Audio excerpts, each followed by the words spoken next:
नमस्कार। आप सभी का एक बार फिर से स्वागत आपके अपने YouTube चैनल फिजिकल एजुकेशन अड्डा के ऊपर, जहां आपको फिजिकल एजुकेशन स्पोर्ट्स की हर अपडेट मिलती रहती है।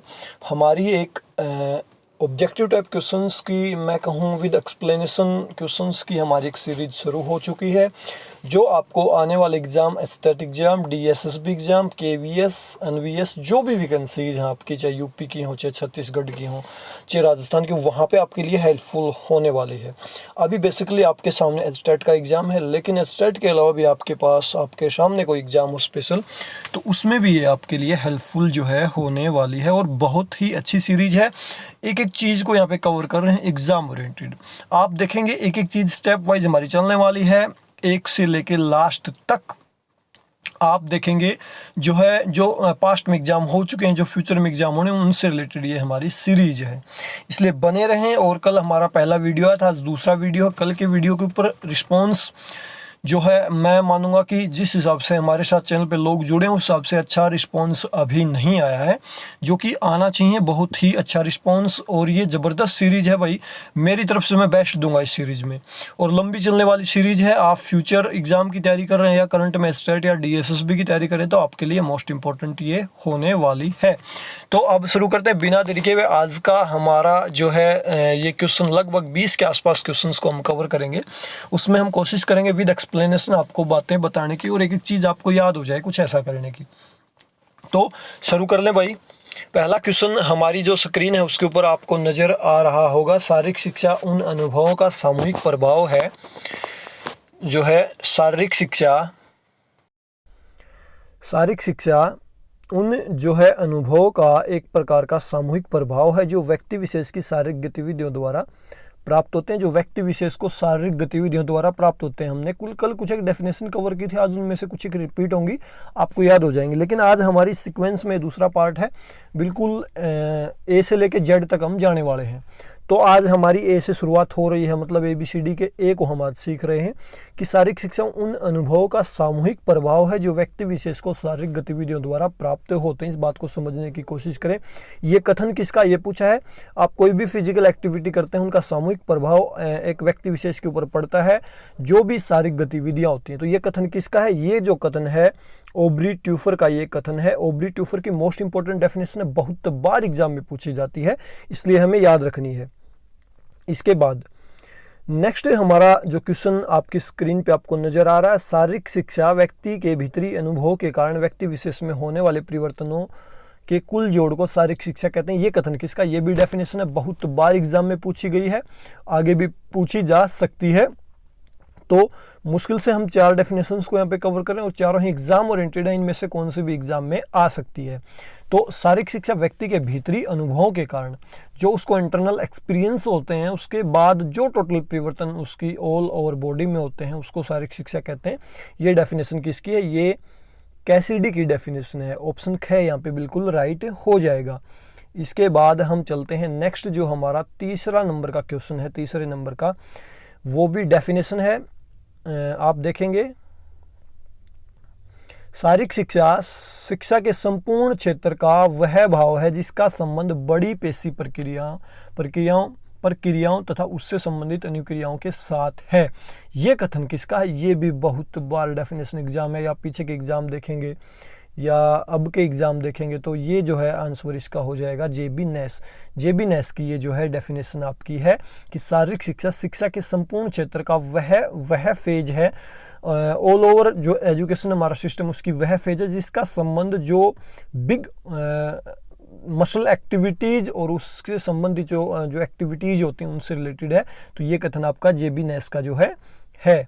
इसके बाद हम पहुंच गए हैं 4 नंबर क्वेश्चन के ऊपर। 4 नंबर क्वेश्चन हमारा जो है आपकी स्क्रीन पे आपको नज़र आ रहा है, एक बड़ी सी डेफिनेशन है और मोस्ट इंपॉर्टेंट है, बहुत बार एग्जाम में आई है कि शारीरिक शिक्षा संपूर्ण शिक्षा प्रबंधन का अभिन्न अंग है, तथा जिसका अध्ययन उन शारीरिक क्रियाओं के माध्यम से है जिनका चयन शारीरिक, मानसिक, संवेगात्मक और सामाजिक दृष्टि से स्वस्थ नागरिकों का निर्माण करने जैसे उद्देश्य की प्राप्ति के लिए किया गया है। तो ये फोर्थ डेफिनेशन जो मोस्ट इंपॉर्टेंट है एग्जाम में, नेट एस्टेट हर प्रकार के एग्जाम में कई बार पूछी है, तो ये डेफिनेशन आपकी किसकी है, चार्ल्स ए बूचर ने ये जो है डेफिनेशन आपकी दी है। ऑप्शन घ यहाँ पे बिल्कुल राइट हो जाएगा। इसके बाद हम पहुंच गए हैं 5 नंबर क्वेश्चन पे। देखो भाई, बेसिकली कुछ एक चीज़ें जो मेन रहती हैं कि एक तो फिजिकल एजुकेशन की डेफिनेशन हमने देख ली, इसके बाद बात आती है फिजिकल एजुकेशन के एम एंड ऑब्जेक्टिव को।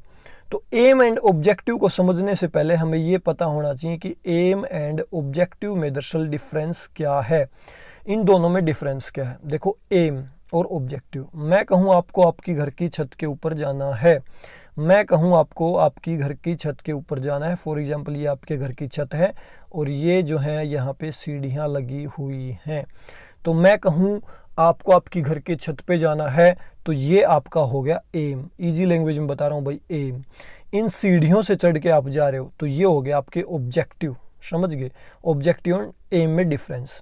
देखो, अब अलग अलग फिजिकल एजुकेशनिस्ट हुए, उन्होंने अलग अलग फिजिकल एजुकेशन के ऑब्जेक्टिव बताए हैं। कई बार उनसे रिलेटेड क्वेश्चन आता है, जैसे आपसे पूछ ले हगमैन और ब्राउनवेल के अनुसार फिजिकल एजुकेशन के उद्देश्य क्या हैं, या कहे नीचे दिए ऑप्शन में से कौन सा जो है हगमैन और ब्राउनवेल के अनुसार फिजिकल एजुकेशन का उद्देश्य नहीं है, कुछ इस प्रकार से क्वेश्चन आ सकता है। तो हगमैन और ब्राउनवेल ने जो फिजिकल एजुकेशन के उद्देश्य बताए हैं आपकी स्क्रीन पे नजर आ रहे हैं, ऑप्शन क, ऑप्शन ख, ऑप्शन घ, ऑप्शन घ। तो इन चारों को पढ़ लेते हैं। पहला जो उद्देश्य बताया हैगमैन और ब्राउनवेल ने, मैंने यहाँ पे देखोगे आप नीचे उपरोक्त सभी आंसर इसका कर रखा है, क्योंकि ये चारों ही जो उद्देश्य है हैगमैन और ब्राउनवेल ने जो है दिए हैं फिजिकल एजुकेशन के। तो पहला यहाँ पे ऑप्शन आपको नजर आ रहा है, शारीरिक स्वास्थ्य में वृद्धि, बिल्कुल ये उद्देश्य हैगमैन एंड ब्राउनवेल ने दिया है। दूसरा, गामक कौशल में वृद्धि, ये भी दिया है। तीसरा दिया है ज्ञान एवं जानकारी को बढ़ाने में सहायक होते हैं। फोर्थ है अभियोग्यता की वृद्धि में सहायक होते हैं। तो मैंने चारों यहाँ पे ले लिए क्वेश्चन टाइप, इसको नोट करके और आंसर इसका कर दिया उपरोक्त सभी। तो आपको याद रखने, कई बार एग्जाम में ऐसी बातें जो पूछी जाती हैं। इसके बाद जो नेक्स्ट हमारा क्वेश्चन बन सकता है, जेबी नेस को लेके भी ऐसे ही हो सकता है कि जो जेबी नेस है उसने शारीरिक शिक्षा के उद्देश्य दरअसल क्या बताए हैं। तो बहुत बार ये क्वेश्चन भी जो है एग्जाम में आने की संभावना रहती, तो यहाँ पे सारे ही हमने पूछ लिए। और कई बार आ जाता है कि निम्नलिखित में दिए गए ऑप्शन में से कौन सा जेबी नेस ने नहीं दिया, या नीचे दिए गए ऑप्शन में से कौन सा जेबी नेस ने उद्देश्य बताया है। बहुत बार ये क्वेश्चन भी एग्जाम में इस प्रकार का आता है। तो यहाँ पे पहला उद्देश्य जो जेबी नेस ने बताया, शारीरिक अंगों का विकास। दूसरा बताया है पेशी और तंत्रिका तंत्र के तालमेल में विकास। तीसरा जो बताया सर्वांगीण विकास में सहायक, और चौथा जो बताया है निर्वाचनात्मक विकास। तो ये हमें याद रखना है, मोस्ट इंपॉर्टेंट चारों उद्देश्य जेबी नेस के द्वारा बताए गए हैं। इसके बाद हम बात कर लें अत्सीबक। अत्सीबक ने शारीरिक शिक्षा के कौन कौन से उद्देश्य बताए, तो इन्होंने जो उद्देश्य बताए टोटल 5 उद्देश्य इन्होंने बताए हैं अत्सीबक ने। कौन कौन से? पहला इन्होंने जो बताया वो बताया था आपका शारीरिक विकास, इन्होंने फिजिकल एजुकेशन का ऑब्जेक्टिव बताया। फिर दूसरा जो इन्होंने बताया, ये बताया आपका मस्तिष्क का मांसपेशियों से सामंजस्य स्थापित करना। तीसरा जो इन्होंने बताया कि खेल के लिए उचित अक्षमता का विकास। फोर्थ इन्होंने जो बताया सामाजिक तथा चारित्रिक विकास। और पांचवा इन्होंने जो बताया वो था आपका अच्छी आदतों तथा अच्छे स्वभाव का जो है विकास। तो ये अत्सीबक महोदय ने बताए। इसके बाद एक और फिजिकल एजुकेशनिस्ट हुए हैं चार्ल्स ए बूचर। इन्होंने एक पुस्तक लिखी। मेन क्वेश्चन तो ये भी बन सकता है कि चार्ल्स ए बूचर द्वारा लिखी गई पुस्तक, एक डेफिनेशन हमने चार्ल्स ए बूचर की पढ़ी, एक बुक होगी, एक इन्होंने जो ऑब्जेक्टिव बताए फिजिकल एजुकेशन के, वो क्वेश्चन भी हमारा बन सकता है। चार्ल्स ए बूचर द्वारा लिखित पुस्तक फाउंडेशन ऑफ फिजिकल एजुकेशन में शारीरिक शिक्षा के उद्देश्य बताए गए हैं। कौन कौन से बताए गए हैं? इन्होंने बेसिकली 4 बताए। सबसे पहला शारीरिक विकास, फिर गामक विकास, फिर मानसिक, फिर सामाजिक। तो ये 4 जो है इनके द्वारा बताए गए चार्ल्स ए बूचर के द्वारा। इसके बाद 9वां क्वेश्चन जो हमारा बन सकता है फिजिकल एजुकेशन का मेन एम। मैंने आपको स्टार्टिंग में बताया 2 चीज़ें होती हैं, एक एम होता है, एक होता है ऑब्जेक्टिव। तो हमने ऑब्जेक्टिव पढ़ लिए, लेकिन हमें एम भी तो पता होना चाहिए ना। इन सीढ़ियों से चढ़ के हम दरअसल जाएंगे कहाँ? तो जो हमारा मेन लक्ष्य होता है फिजिकल एजुकेशन का, वो होता है बच्चे का सर्वांगीण विकास। वैसे मैंने नीचे ऑप्शन दे रखे हैं कि मात्र शारीरिक विकास, ये ऑब्जेक्टिव है। ये तीनों ऑब्जेक्टिव, मात्र शारीरिक विकास, मात्र मानसिक विकास, मात्र सामाजिक विकास, तो ये ऑब्जेक्टिव हैं। लेकिन ओवरऑल आप देखेंगे तो जो है बच्चे का सर्वांगीण विकास जो है मेन एम होता है। ऑल राउंड डेवलपमेंट आप इसको इंग्लिश में बोल सकते हैं। इसके बाद कुछ एक फिलोसफीज बहुत ज़्यादा एग्जाम में पूछी जाती हैं, तो उनके अलग अलग जनक पूछे जाते हैं। मैं बेसिकली एग्जाम ओरिएंटेड बातों को यहाँ पे कवर कर रहा हूँ। तो सबसे पहले हम जिस फिलोसफी को यहाँ पे कवर कर रहे हैं कि आदर्शवाद के जनक, बहुत बार एग्जाम में पूछा गया है आदर्शवाद के जनक कौन है। तो यहाँ पे हमारा जो राइट आंसर हो जाएगा ऑप्शन क। ऑप्शन क जो है आदर्शवाद के जनक कौन है, प्लेटो। इसके बाद हमारा जो नेक्स्ट क्वेश्चन बन सकता है फिलोसफी से रिलेटेड, जो अलग अलग एग्जाम में बना भी है, कि व्यवहारवाद या प्रयोजनवाद, या मैं कहूँ इंग्लिश में प्रैग्मेटिज्म के जनक कौन है। तो यहाँ पे हमारा राइट आंसर क्या हो जाएगा, ऑप्शन ख, जॉन डीवी। देखो प्लेटो को हमने पढ़ लिया ऊपर, प्लेटो जो है किसके जनक हैं, हमने पढ़ा ऊपर आदर्शवाद आइडियलिज्म के। दूसरा हम जो यहाँ पे पढ़ रहे हैं कि व्यवहारवाद या प्रयोजनवाद के जनक जॉन डीवी। याद रखेंगे दोनों ही बातें एग्जाम ओरिएंटेड हैं। जॉन डीवी जो है व्यवहारवाद या प्रयोजनवाद। यहाँ पे एग्जाम में आपसे ये भी पूछा जा सकता है कि प्रयोजनवाद का दूसरा नाम क्या है, दूसरे किस नाम से प्रयोजनवाद को जाना जा सकता है, या व्यवहारवाद का दूसरा नाम से भी आपसे पूछा जा सकता है। तो समझ गए, व्यवहारवाद या प्रयोजनवाद या प्रैग्मेटिज्म, इसका मतलब है एक ही, और इसके जनक कौन है, जॉन डीवी। इसके बाद हमारा जो नेक्स्ट क्वेश्चन बन सकता है प्रकृतिवाद के जनक, नेचुरलिज्म। प्रकृतिवाद के जनक कौन है, तो प्रकृतिवाद के जनक जो हैं आपके रूसो ने जो प्रकृतिवाद की बात जो है यहाँ पे बताई है। इसके बाद नेक्स्ट जो हमारा क्वेश्चन है यथार्थवाद। रियलिज्म के जनक कौन है, तो रियलिज्म के जो जनक हैं आपके ऑप्शन का अरस्तु को जो है रियलिज्म का जनक जो है माना जाता है। 13 नंबर क्वेश्चन का राइट आंसर। इसके बाद एक बहुत बार जो डेफिनेशन अलग अलग एग्जाम में आई है, आपने देखा होगा कि sound mind in A sound body, ये कथन किसका है। तो यहाँ पे दिए गए ऑप्शन के अकॉर्डिंग प्लेटो आंसर हो जाएगा, लेकिन बहुत सारे कंफ्यूज होते हैं कि कहीं कहीं पे इसका आंसर अरस्तु भी दिया गया है, या हम तो इसको शुरू से ही अरस्तु पढ़ रहे हैं। देखो ऑप्शन में अगर प्लेटो और अरस्तु दोनों हो तो आपको प्लेटो के साथ जाना है, अदरवाइज ओनली अगर अरस्तु ऑप्शन में है तो हम अरस्तु के साथ जाएंगे। इस क्वेश्चन का निचोड़ यही है। तो यहाँ पे राइट आंसर हो जाएगा प्लेटो, क्योंकि प्लेटो ऑप्शन में है, लेकिन यहाँ पे साथ में अरस्तु भी ऑप्शन में होता तो भी हम प्लेटो के साथ जाते। इसके बाद 15 नंबर क्वेश्चन, मनुष्य का वृद्धि और विकास किसके ऊपर निर्भर करता है। जो ह्यूमन बीइंग है उसकी ग्रोथ एंड डेवलपमेंट किसके ऊपर डिपेंड करती है। देखो ग्रोथ एंड डेवलपमेंट अलग अलग चीज़ें हैं। इन फ्यूचर जब हम आगे बढ़ेंगे तो उस दौरान हम पढ़ेंगे कि दरअसल ग्रोथ एंड डेवलपमेंट होती क्या है, लेकिन अभी ये डिपेंड किसके ऊपर करती है। तो यहाँ पे जो राइट आंसर हो जाएगा वंशानुक्रम और वातावरण दोनों के ऊपर निर्भर करती है। दिए गए ऑप्शन में आप देखोगे ख पे वंशानुक्रम है, ग पे वातावरण है और घ पे उपरोक्त में से कोई नहीं, लेकिन ये दोनों के कॉम्बिनेशन के ऊपर डिपेंड करती है। दोनों ही चीजें वंशानुक्रम एवं वातावरण के ऊपर डिपेंड करती हैं। एक इंडिविजुअल फैक्टर इसके अंदर काम नहीं करता। इसके बाद बहुत बार क्वेश्चन बनता है कि मनुष्य की आयु के आधार पर विकास की विभिन्न अवस्थाएं हमें बतानी होती हैं। तो मैंने यहाँ पे मुख्य जो अवस्थाएं होती वो ले ली हैं। वैसे तो 6 अवस्थाओं में इसको डिवाइड कर सकते हो, लेकिन मैंने ले ली है, और वो कब से कब तक होती हैं उस एज में भी मैंने इनको डिवाइड कर दिया है। तो यहाँ पे हम बात करेंगे कि मनुष्य की जो आयु की विभिन्न अवस्थाएं हैं वो डेवलपमेंट के आधार पर, विकास के आधार पर कौन कौन सी हैं। सबसे पहले होती है शैशवावस्था, 0 से लेकर 2 साल तक। इसके बाद दूसरे नंबर पे जो होती है बाल्यावस्था। बाल्यावस्था को भी 3 पार्ट में आप डिवाइड कर सकते हो। बाल्यावस्था, प्रारंभिक बाल्यावस्था, मध्य बाल्यावस्था और अंतिम जो है लास्ट की बाल्यावस्था को आप जो है 3 पार्ट में डिवाइड कर सकते हो। प्रारंभिक बाल्यावस्था जो आपकी रहेगी ये रहेगी 3 से 6, फिर मध्यम जो 7 से 8 और लास्ट वाली 9 से 13 या 14। ठीक है, 9 से 13 गर्ल्स के लिए और 14 जो है बॉयज़ के लिए होती है। इसी प्रकार किशोर अवस्था की एज जो आपकी रहती है 13-14 से लेकर 18-19 तक ये हो सकती है।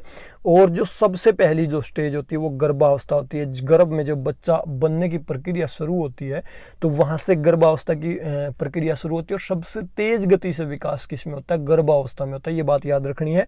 हाँ, जन्म के बाद सबसे तेज ग्रोथ जो होती है शैशवावस्था में होती है। हम इसको आगे और डिटेल में पढ़ेंगे। तो हमने अवस्थाएं ले ली है, एज भी मैंने आपको बता दी है। इसके बाद एडोलसेंस। एडोलसेंस का हिंदी मतलब है किशोर अवस्था। तो एडोलसेंस जो शब्द है किस भाषा से लिया गया है, तो आपको यहाँ पे राइट आंसर आपका हो जाएगा, लैटिन भाषा से लिया गया शब्द है एडोलसेंस। इसका मतलब है हिंदी में किशोर अवस्था, जो हमने अलग अलग मनुष्य की अवस्थाएं पढ़ी वो। इसके बाद 18 नंबर पे मैंने 3-4 जो बातें ली है मेन, जो एग्जाम ओरिएंटेड है, ठीक है, जो अलग अलग एग्जाम में बहुत बार पूछी जाती हैं। जैसे आपसे पूछ लिया जाए एग्जाम में फॉर एग्जाम्पल, क्रोनोलॉजिकल एज क्या होता है, क्रोनोलॉजिकल, तो हम सारी ही मेन जो एज होती हैं जिसके ऊपर आप किसी भी मनुष्य की एज बता सकते हो, जैसे एनाटॉमिकल एज है, क्रोनोलॉजिकल एज है, फिजियोलॉजिकल एज है, या मेंस्ट्रुअल तो इसी का एक मासिक धर्मकाल, या मेंटल एज है। तो यहाँ पे हम देख लेते हैं कि कौन कौन सी एज आप किसी व्यक्ति की जान सकते हो, या किसी व्यक्ति की एज जानने की कौन कौन सी प्रक्रिया होती है, किस बेस पे किसी व्यक्ति की एज का अनुमान लगाया जाता है वैज्ञानिकों द्वारा। जैसे कोई भाई ज़मीन की खुदाई हो रही है, वहाँ पे कोई कंकाल निकल आए, तो आप देखते हो ना, वो बताते हैं कि इसकी एज कितनी है, ये इतने सालों पुराना था, तो उस हिसाब से। तो कई बार कालानुक्रमिक एज जो है पूछ ली जाती है कि कालानुक्रमिक एज क्या होती है। तो क्रोनोलॉजिकल जो एज होती है वो है कि व्यक्ति ने जब से जन्म लिया तब से वर्षों, महीनों और दिनों में दर्ज आयु को कालक्रमिक आयु कहते हैं, क्रोनोलॉजिकल एज कहते हैं। मतलब किसी व्यक्ति की आयु आप जो है वर्ष, महीनों और दिनों में बता सको, उसको कालानुक्रमिक, जैसे आपकी डेट ऑफ बर्थ क्या थी उस हिसाब से। फिर है एनाटॉमिकल एज। आपने सुना ना, फलानी जगह से कंकाल निकला, उसकी एज कितनी थी, मतलब हड्डियों के ऊपर रिसर्च करके एज का पता लगाना कि ये हड्डियों का ढांचा कितना पुराना है, ठीक है। शरीर रचना आयु व्यक्ति के अस्थीन या ओसिफिकेशन ऑफ बोर्न पर निर्भर करती है, ठीक है, या दांतों को गिनकर भी आप इसका पता लगा सकते हो। फिर है फिजियोलॉजिकल एज। आपकी जो बॉडी है उसकी काम करने की क्षमता, आपकी बॉडी के ऊपर अलग अलग जगह जो हेयर्स निकल आए हैं, बालों ने जन्म ले लिया उससे, या जो महिलाओं में मासिक धर्म होता है, वो सारी चीज़ें इसके अंदर आएंगी। इसके बाद है लास्ट का जो आज का टॉपिक है वो है मानसिक एज, मेंटल एज। तो भाई मानसिक मतलब दिमाग, आपकी बुद्धि कितनी डेवलप हुई उसके ऊपर ये निर्भर जो है करती है। तो आज के भाई वीडियो में इतनी बात, और मेरे ख्याल तक 20 से लेकर 25 से 30 क्वेश्चन हमने कवर कर लिए, क्योंकि घुमा फिरा के इन तक कहीं भी क्वेश्चन आपसे पूछा जा सका है। तो आपने या हमारा दूसरा पार्ट कैसा लगा कमेंट करके बता दिया करो यार। अच्छा लगे तो वीडियो ने लाइक कर दिया करो, शेयर कर दिया करो अपने दोस्तों के साथ, ताकि ज़्यादा से ज़्यादा लोगों को इसका बेनिफिट हो। हमने कोशिश की एक एक चीज़ को आपको बेटर वे में बताने की। अगर अच्छा लगा तो लाइक कर दो, और भाई चैनल ने कर लियो सब्सक्राइब, क्योंकि इसी प्रकार की वीडियो जहाँ पे डेली अब आपको मिलती रहेंगी। अभी के लिए वीडियो में इतने। वीडियो को लास्ट तक देखने के लिए आप सभी का बहुत बहुत धन्यवाद। Thank you.